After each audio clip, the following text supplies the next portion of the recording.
ইনকিলাব মঞ্চের আহ্বায়ক ও ঢাকা ৮ আসনের স্বতন্ত্র সংসদ সদস্য প্রার্থী ওসমান হাদি এখন সিঙ্গাপুরের পথে রয়েছেন। সোমবার দুপুরে এভারকেয়ার হাসপাতাল থেকে হযরত শাহজালাল বিমানবন্দরে একটি এয়ার অ্যাম্বুলেন্সে করে তাকে তুলে নেওয়া হয়। সিঙ্গাপুর জেনারেল হাসপাতালে তার চিকিৎসা হবে। মোহাম্মদ সোহাগ বিশ্বাসের রিপোর্টে বিস্তারিত। মাথায় গুলিবিদ্ধ ইনকিলাব মঞ্চের আহ্বায়ক শরীফ ওসমান হাদিকে উন্নত চিকিৎসার জন্য দুপুর 1:58 সিঙ্গাপুরের পথে যাত্রা শুরু করে একটি এয়ার অ্যাম্বুলেন্স। এর আগে এয়ার অ্যাম্বুলেন্সটি হযরত শাহজালাল আন্তর্জাতিক বিমানবন্দরে অবতরণ করে সোমবার বেলা 11:30টার দিকে। হাদিকে নিতে ওই এয়ার অ্যাম্বুলেন্সে আসেন সিঙ্গাপুরের একজন বিশেষজ্ঞ চিকিৎসক ও nurse. Yeah, we just hope for this smooth journey until we reach Singapore.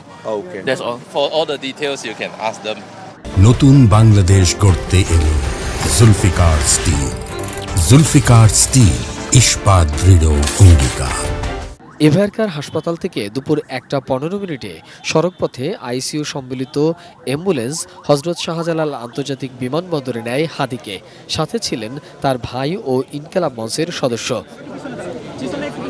পরে প্রধান উপদেষ্টার স্বাস্থ্য বিষয়ক বিশেষ সহকারী ডাক্তার সাইদুর রহমান বলেন, সিঙ্গাপুরে অবস্থিত বাংলাদেশ হাই কমিশন চিকিৎসার সার্বিক দেখভাল করবেন।